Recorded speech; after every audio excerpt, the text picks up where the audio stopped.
Welcome to the Apex Classes EduTech channel. Today we are going to complete the remaining section of our book Panorama. This is lesson number 10 as you can see on your screen, and we are going to complete this in today's or might take a one more class. Okay.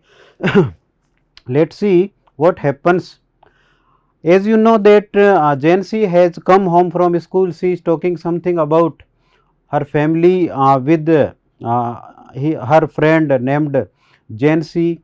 Later they are going to discuss something in their house. When every person was against her dreams, Soph is finally going to her brother, and as I had described in the earlier lesson, or we can say in earlier class, that her brother name is Joff, and Joff was repairing his bike in the next room. So suddenly went to Joff and tells her that I met Danny Casey. और ये सुनते ही जो Danny Casey है was highly excited because Danny Casey was also a great fan of football. So let's see what happens, and before we proceed further, I would like to give you a short description what we have already read. Okay, you should keep in mind that this is Soph. This is Soph, and Soph is a daydreamer. Soph is a daydreamer, and who is Joff? Joff is Soph's elder brother. Okay, then comes Derek. Derek, Soph's younger brother.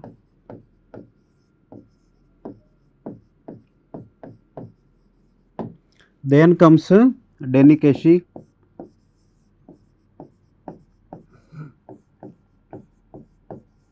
Who is Danny Casey? He is famous footballer from Ireland, especially liked by Soph. Okay, so what is major difference between Jancy and Soph? So Jancy means school friend,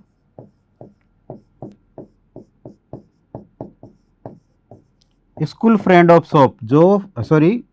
Jancy is school friend of Soph and a practical girl.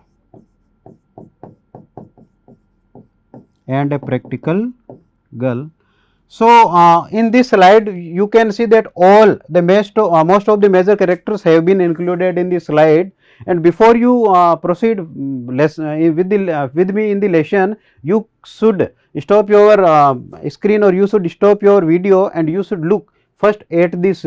Then it will be easy for you to keep pace with me. फिर आपके लिए बड़ा सहज हो जाएगा कि आप कहानी को मेरे साथ साथ पुनः समझ सकेंगे. कैसे? सोफ कौन है? डे ड्रीमर है, यानी सोफ जो है जियोफ और डेरेक की सिस्टर है, बहन है. वो डैनी कैसी को लाइक करती है, जो कि फेमस फुटबॉलर है. एक बार बोर्ड में सिर्फ ये पूछा था कि डैनी कैसी जो किस देश के लिए खेलता है. ये 2 मार्क्स का क्वेश्चन था और आपको लिखना कितना था? सिर्फ आयरलैंड. तो हर एक जो लाइन होती है उसमें से कोई ना कोई एक जो है वो क्वेश्चन बन सकता है. तो आप हर जो लाइन को बड़े ध्यान से देखते हुए चलें. ओके, चलिए हम आगे बढ़ते हैं. Okay, Sophie met Danny Casey. Okay, who is Sophie? Sophie कौन है? आपको याद रखना है कि ये जो सोफी है वो सोफ के लिए यूज हुआ है. Then comes Danny Casey. You know meaning of Danny Casey? मैंने अभी लिखा है, जस्ट इसका तात्पर्य किससे है? वो आयरलैंड का एक बहुत बड़ा फेमस फुटबॉलर है. And mate means what? Means meeting. In Hindi we can say मिली, मतलब वो मिली किससे? डैनी कैसी से. Soph met Danny Casey Geoff said. ये बात कौन कहता है? जियोफ. और किसको कह रहे हैं? To their dad. ये बात दोनों जो बच्चे हैं वो किसको कह रहे हैं? अपने पिताश्री को। क्यों? क्योंकि उनके पिताजी भी फुटबॉल के बहुत बड़े फैन हैं और लड़का और लड़की, भाई और बहन ये सोचते हैं कि जब ये बात हम अपने पिताश्री को बताएंगे तो वो भी बड़े उत्साहित होंगे। Okay, Sophie रिगल्ड। रिगल्ड means what? Twisting body, twisted her body. हम कह सकते हैं सकपकाना, ठीक है, या हिंदी में कह सकते हैं असहज होना, या हिंदी में क्या कह सकते हैं? सोफ जो है थोड़ी सी क्या हुई? असहज हुई। सोफ जो है थोड़ी सी असहज हुई टेबल पे। वेयर सी वो सिटिंग, जहां पर वो बैठी थी, और वो कहां बैठी थी? एट द टेबल, ठीक है। जब लड़की की बात कौन कह रहा था? उसका जो भाई है वो अपने पिता से कह रहा था, डैडी आपको पता है सोफ जो है वो डेनी कैसी से मिली थी, ऐसा सोफ मेरे को बता रही है। तो उसके जो पिताजी है उनके डर के कारण सोफ जो टेबल पे बैठी है तो वो टेबल पे बैठे बैठे थोड़ी सी जो है वो सकपका रही है, वो कसमसा रही है, उसे थोड़ा डर लग रहा है। किस लिए? उसे लग रहा है कि शायद अगला वाक्य मेरे पिताजी की तरफ से मुझे टारगेट करते हुए मुंह से क्या निकलेगा, या हम कह सकते हैं उसे डर लग रहा है कि उसके पिताजी उसे डांटेंगे। क्यों डांटेंगे? क्योंकि उसने ऐसी बात कही है जो आसान नहीं है या जो पॉसिबल ही नहीं है। चलिए हम आगे देखते हैं। हर father turned his head on his thick neck. What do you mean bye thick? Thick को हिंदी में क्या बोल सकते हैं? मोटी। तो जैसा मैंने बताया था, कल हमने पढ़ा था कि उनके जो पिताजी जो थे वो जल्दी जल्दी खाना खा रहे थे और उनका मोटा सा जो चेहरा था, कहने का मतलब वो थोड़े हैवी पर्सन है। तो उनके जो पिताजी ने जैसे ही जियोफ के मुंह से ये बात सुनी तो her father turned his head on his thick neck, उन्होंने अपनी जो मोटी जो गर्दन है, मैंने आपको बताया था थ्रोट यानी गला होता है, नेक यानी गर्दन होता है, ठीक है, तो thick neck to look at her. तो उन्होंने क्या किया? ये जो हर है और ये जो हर है, ये दोनों किसके लिए यूज हो रहे हैं? ये सोफ के लिए यूज हो रहे हैं। ये किसके लिए यूज हो रहे हैं? ये सोफ के लिए यूज हो रहे हैं। तो उनके पिताजी ने अपनी जो मोटी सी जो गर्दन है उस पर अपना सिर जो घुमाते हुए सोफ की तरफ गुस्से से देखा। His expression was one of disdain. Disdain का मतलब क्या होता है? Not liking, not liking. और हिंदी में हम क्या लिख सकते हैं? ना पसंदगी, ना पसंदगी। और उनका जो भाव था वो क्या था? ना पसंदगी वाला था। Expression, what do you mean bye expression? भाव या भावावेश। और वैसे और अच्छी हिंदी में लिखना चाहें तो एक्सप्रेशन का मतलब होता है अभिव्यक्ति। एक्सप्रेशन का मतलब होता है अभिव्यक्ति। और उनके पिताजी की जो चेहरे की अभिव्यक्ति थी वो पसंद नहीं करने वाली थी। क्यों? पिताजी उनकी ये बात सुनकर जो ज़्यादा खुश नहीं है कि उनकी बच्ची किसी से मिली। ओके, आगे चलते हैं। It's true, job sad. तो असल में हो क्या रहा है? जब पिताजी ने जो है वो बोले तो कुछ नहीं, सिर्फ गुस्से से अपनी बेटी की तरफ देखा तो जॉब साफ तौर पे समझ गया कि पिताजी को ये बात पसंद नहीं आई है। तो उनके चेहरे पर थोड़ा जो गुस्सा नजर आया, उस गुस्से को देखकर जॉब जवाब देता है। जॉब क्या कहता है? जॉब कहता है, डैडी आप विश्वास नहीं कर रहे हैं, जबकि इट्स ट्रू यानी ये जो बात है वो बिल्कुल सही है। आई, आई किसके लिए वर्ड है? देखिए आप, आई जो है उस पिता के लिए यूज है। पिता कह रहा है, once I knew a man who had known Tom Finney. Okay, who is Tom Finney? Famous footballer है। टॉम फिनी भी कौन है? फेमस फुटबॉलर है, ठीक है। तो उनके पिताजी, जैसे बच्ची कहती है, जैसे उनका बच्चा कहता है कि डैडी आपको पता है सोफ जो है वो डेनी केसी से मिली, तो उनके पिताजी पहले गुस्से से देखते हैं, फिर कहते हैं कि इससे क्या फर्क पड़ता है? मैं एक बार किसी एक आदमी को जानता था, मैं एक बार किसी ऐसे आदमी को जानता था जो, हु मीन्स व्हाट? जो हेड नॉन, जानता था टॉम फिनी नाम के एक बहुत प्रसिद्ध फुटबॉलर को। उसके पिताजी ने कहा कि इससे क्या फर्क पड़ता है? तुम किसी से मिल लिए या मिल ली या तुम किसी को जानते हो, इससे क्या फर्क पड़ता है? फर्क इससे पड़ता है कि क्या वो तुम्हें जानता है। आगे क्या लिखा है?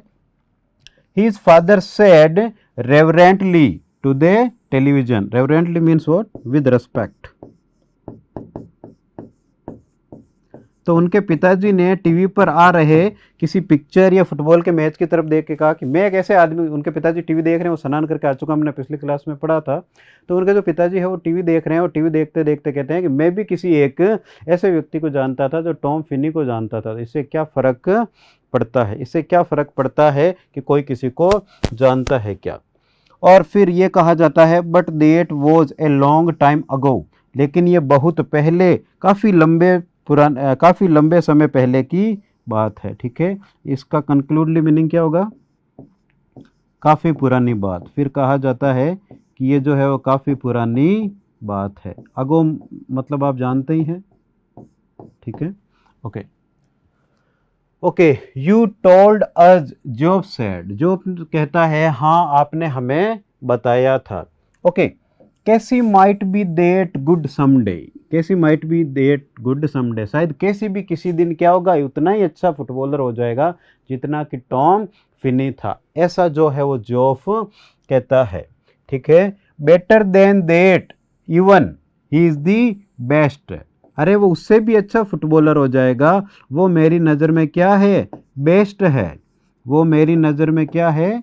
बेस्ट है। ये बात कौन कहता है? ये जो है वो गर्ल कहती है। ये बात कौन कहता है? ये बात सोफ कहता है, सॉरी सोफ कहती है, और ये बात कहता है जोफ। ये बात कौन कहता है? जोफ कहता है। ओके, बेटर देन दैट, उससे भी बेहतर, किससे भी बेहतर? Better than Tom Finney. लिख रहा हूं, means better than Tom Finney, better than Tom Finney.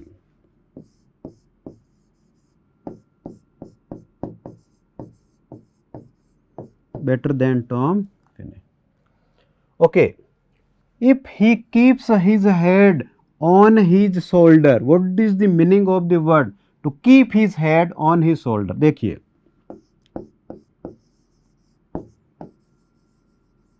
keep head on shoulder, ये एक फेमस सेइंग है। इसका मतलब क्या होता है? सही कार्य करना। ठीक है, और यदि आप इंग्लिश में याद रखना चाहें तो लिख सकते हैं एक्ट वाइजली, यानी बुद्धिमत्ता पूर्वक यदि आप काम कर रहे हैं तो उसके लिए क्या कहा जाता है? Keep his head on shoulder. तो उसका पिता कहता है हाँ वो टॉम फिनी जितना अच्छा बन जाएगा यदि वो रखता है अपना सिर अपने कंधों पर। कहने का मतलब अपना हेड लूज नहीं होने दे, अपना जो जान है वो नहीं भटकने दे। If they look after him properly, if they look after him properly. Okay, देखिए यहाँ पे दे कौन है? यहाँ पे जो दे है वो किसकी बात हो रही है? डेनीज पेरेंट्स। यहाँ पे जो दे है वो डेनी के पेरेंट्स के बारे में बात हो रही है। If they look after him, him कौन है? हिम जो है वो डेनी कैसी है। हिम कौन है? डेनी कैसी है। लुक आफ्टर का मीनिंग आप जानते ही हैं, टेक केयर। यदि उसकी क्या की जाए? सावधानी से उसकी देखभाल की जाए। ठीक है, टेक केयर। यदि उसकी सावधानी से देखभाल की जाए, यानी वो ज़्यादा उसकी उम्र नहीं है, वो बच्चा है, या बच्चा नहीं कह सकते लेकिन वो इतना भी बड़ा नहीं है कि अपने जीवन के निर्णय अच्छे से ले सके, तो उसके पिताजी बोलते हैं हाँ यदि उसके माता पिता उसका अच्छे से ख्याल रखेंगे, उसका जो ज्ञान है वो खेल में लगाएंगे तो वो काफ़ी अच्छा खिलाड़ी बन सकता है। क्यों? A lot of distractions for a youngster in the game these days. इन सब का मीनिंग क्या है? देखिए, a lot of means many, यानी आज के समय में है क्या? मैनी यानी कई सारे। डिस्ट्रैक्शन जानते हैं, ध्यान भंग करने वाली वस्तुएं, ध्यान भंग करने वाली वस्तुएं, बातें, स्वभाव जो भी है। तो वो पिताजी कहते हैं उसका अच्छे से ध्यान रखा जाएगा तो वो खेल पाएगा। ए लॉट ऑफ यानी बहुत सारी ध्यान भंग करने वाली चीज़ें हैं यंगस्टर के लिए। किसके लिए? यंगस्टर के लिए। यंगस्टर यानी क्या? युवा। आज के युवा के लिए खास तौर से किसमें? आज के युवा के लिए खास तौर से किसमें? खेल में। आज के युवा के खास तौर से खेल में जो है इन दिनों में बहुत सारी ऐसी चीज़ें होती है जो कि उसका ध्यान भंग कर देती है। ओके, आगे देखिए, he will be all right, अरे वो बिल्कुल सही रहेगा, वो बिल्कुल सही रहेगा। ही कौन है? डेनी कैसी। यहाँ पे ही कौन है? डेनी कैसी। वो जो है बिल्कुल सही रहेगा, he will be all right, वो बिल्कुल सही रहेगा।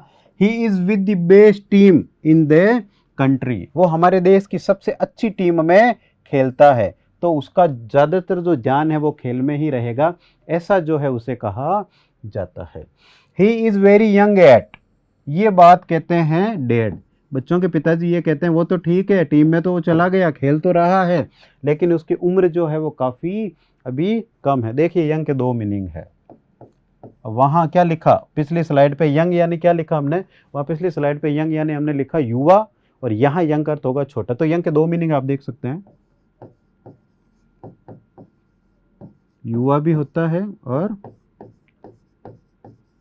यंग का अर्थ जो है वो जवान भी होता है। और सपोज आप लिख देते हैं यंग वंस, सपोज आप लिख देते हैं यंग वंस, तो इसका मतलब क्या हो जाता है, बच्चे। क्या हो जाता है, बच्चे। कोई भी जो जीव है, जैसे कोई भी पक्षी वगैरह है, तो उसके बच्चों को क्या बोला जाता है, यंग वन। चलिए, he is older than I am, वो मेरे से बड़ा है। अब ये जो है वो जोफ कह रहा है या सोफ कह रही है, पता नहीं लगा सकते, बट मेरे अकॉर्डिंग जो है ये सोफ ही कह रही है। ये कौन हो सकती है, सोफ ही हो सकती है। अब सोफ क्यों हो सकती है, सोफ इसलिए हो सकती है क्योंकि जनरली यह जरूरी है कि जो पुरुष है, पति पत्नी में पुरुष बड़ा हो और महिला छोटी हो, एज की हम बात कर रहे हैं, तो ऐसा जनरली ठीक माना जाता है। तो सोफ के माइंड में कहीं ना कहीं ये है, वो अपने पिताजी के दिमाग में ये चीज़ इम्प्लांट करना चाहती है, बताना चाहती है कि नहीं, वो उम्र में तो मेरे से बड़ा है डैडी। ओके, लेकिन पिता कहते हैं too young really for the first team, लेकिन फिर भी मेन टीम में खेलने के लिए, वो इंटरनेशनल टीम में खेलने के लिए उसकी उम्र काफ़ी कम है। तो फर्स्ट टीम का मीनिंग आप समझ रहे हैं ना, मेन टीम, या हिंदी में लिख सकते हैं मुख्य टीम। मुख्य टीम में खेलने के लिए उसकी उम्र कब। Okay, you can't argue with that sort of ability. Okay, sort means what, type. Sort means what, type. Type कह सकते हैं या प्रकार। एबिलिटी, एबिलिटी का मीनिंग आप जानते हैं ना, देखिए मैं लिख रहा हूं आपके लिए, योग्यता। तो जब उसके पिताजी कहते हैं नहीं वो काफ़ी फर्स्ट टीम में खेलने के लिए उसकी उम्र काफ़ी कम है, तो दोनों भाई बहन शायद कह रहे हैं नहीं पिताजी, इस पे आप आर्ग्यू यानी बहस नहीं कर सकते, एबिलिटी उसकी क्षमता के प्रकार पर हम बहस नहीं कर सकते, यानी खेलने में उसकी कोई कमी है ही नहीं। हाँ, हो सकता है उसकी उम्र कम है तो उसका ध्यान वगैरह भंग हो जाए, वो ज़्यादा खेल की बजाय दूसरी चीज़ों पर ध्यान देने लग जाए, लेकिन खेलने के मामले में उसकी योग्यता पर हम प्रश्न चिन्ह नहीं लगा सकते। ओके, अब देखिए, he is going two by A shop, ये कौन कह रही है बात, ये सौफ कह रही है। सौफ कह रही है पिताजी आपको पता है वो जो है वो दुकान खोलेगा। जब लड़की को लगा कि जो जो बातें पिताजी को बता रहे हैं वो पिताजी उनको मानते जा रहे हैं, तो लड़की की थोड़ी सी हिम्मत बढ़ी और वो कहती है पिताजी क्या आपको पता है वो भी एक बहुत बड़ी शॉप खोलने वाला है। ठीक है, Sophie said from the table, Sophie ने ये बात कहाँ से कही, टेबल पर बैठे बैठे कही। His father grimaced, what do you mean by ग्रिमेस्ड,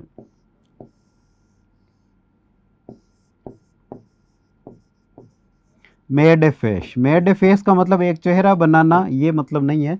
उसके पिताजी चेहरा कैसे बनाएंगे, क्या चेहरा बनाया जा सकता, नहीं। यहाँ चेहरा बनाने का अर्थ ये है कि उनके जो पिताजी ने है वो मुंह के जो भाव है थोड़े से क्या किए, चेंज किए। मतलब ऐसे, मतलब इतना बड़ा फुटबॉलर है वो दुकान खरीदेगा और ये बात सौफ को पता लग गई, ये कैसा कोई मैचिंग हुआ नहीं, तो उसके पिताजी ने थोड़ा अलग सा एक्सप्रेशन दिया। ओके, उसके पिताजी बोलते हैं where would you hear that that, ये तुमने कहाँ सुना, ही टोल्ड मी सो।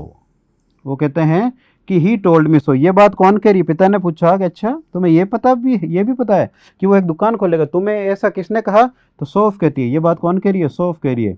तो सौफ कह रही है उसने खुद ने मेरे को ऐसा कहा पिताजी।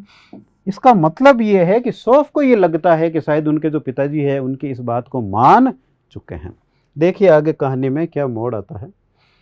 Okay, he मटर्ड something inaudible, and what do you mean by muttered, and who is he here। यहाँ पे जो ही है वो किसके लिए लगा है, muttered, ठीक है, सॉरी डेड के लिए। muttered means what, muttered means बड़बड़ाना।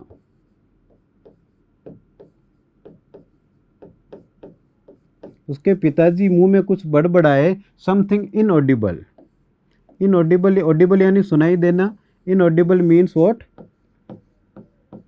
not to be heard। Hindi में आप लिख सकते हैं अश्रव्य, जिसे सुना नहीं जा सके। तो उसने बड़बड़ाते हुए कहा मतलब मन में जब उसने कहा कि शॉप खोलेंगे तो पिताजी को थोड़ा गुस्सा आया, यार वो मन में कुछ ऐसा बड़बड़ा रहे हैं जो बच्चों तक आवाज वो बात पहुंची नहीं है। And dragged himself round in his chair. Drag को हिंदी में क्या बोलते हैं? घसीटा। वैसे ड्रैग यानी क्या होता है? घसीटा, लेकिन यहाँ होगा घूमे। उनके जो पिताजी है वो कुर्सी पर गोल बैठे बैठे घूमे, यानी उनको लगा इन बच्चों से बात करने का कोई लॉजिक नहीं, ये उलूल जुलूल बातें कर रहे हैं, ये ऐसी बातें कर रहे हैं जो सच में संभव ही नहीं है। योर वाइल्ड स्टोरीज, यानी तुम्हारी फिर से शुरू हो गई। This another of means what? Other of your wild stories means ये फिर से तुम्हारी असंभव सी अजीबगिरी दिखने वाली बातें शुरू कर दी तुमने, जिस पर कोई विश्वास नहीं कर सकता। Okay, she met him in the arcade. What do you mean by arcade? Market. तो जब देखा कि बेटी की बात, जैसे ही बेटी ने कहा कि वो शॉप खोलेगा और पिताजी ने बेटी को इस बात पर डांट दिया, तो भाई ने जो है वो झंडा उठा लिया है और भाई कहता है she met him in the arcade. नहीं पिताजी, ये सच बोल रही है। मतलब जीएफ के माइंड में पूरी तरीके से बैठ चुका है कि सोफी जो है वो सच में डैनी से मिली, इसलिए वो कहता है she met him in the arcade. पिताजी, वो सचमुच मार्केट में मिली। ये बात जोफ ने कही and told him how it has been, और पिता को यह भी बताया कि असल में कैसे मिली। आपको क्या याद है? बिल्कुल आपको याद होगा। सोफ कहती है कि मैं मार्केट में उससे जो है वो मिली। Okay, one of these days you are going to talk yourself into a load of trouble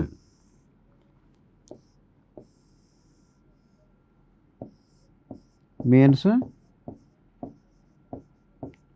too much problem या समस्या। पिताजी कहते हैं कि आजकल तुम्हारी जो बातें हैं वो बड़ी परेशानी पैदा करने वाली हो गई है, यानी आजकल तुम जो हो बड़ों के साथ अजीब सी ऐसी बातें कर रही हो या कर रहे हो। दोनों भाई बहन को बारे में वो कह रहे हैं कि जिन पे किसी को विश्वास ही नहीं होता। हर फादर सेड एग्रेसिवली, उनके पिताजी ने कैसे कहा? एग्रेसिवली, एग्रेसिव होते हुए कहा, यानी गुस्से में कहा। इन एंगर, क्या लिख सकते हैं? इन एंगर, गुस्सा जानते ही हैं, हिंदी में क्या लिख सकते हैं? उग्र। उनके पिताजी ने ये रेस्पॉन्स किस रूप में दिया? उग्र होते हुए। ठीक है, उन्होंने कैसे कहा? उग्र होते हुए कहा आजकल तुम्हारी बातें अविश्वसनीय होने लगी है, तुम पता नहीं किस किस प्रकार की बातें करते हो जिनका नहीं सिर है कहीं नहीं पैर, इस प्रकार का कुछ कहा। Thank you for being with me. Thanks. Subscribe करें हमारा apex classes edutech YouTube channel, साथ ही बेल आइकन को क्लिक करना बिल्कुल ना भूलें, ताकि आगे आने वाले सभी यूट्यूब वीडियोस की अपडेटेड नोटिफिकेशंस सबसे पहले आपको मिले। Apex classes edutech, subscribe now.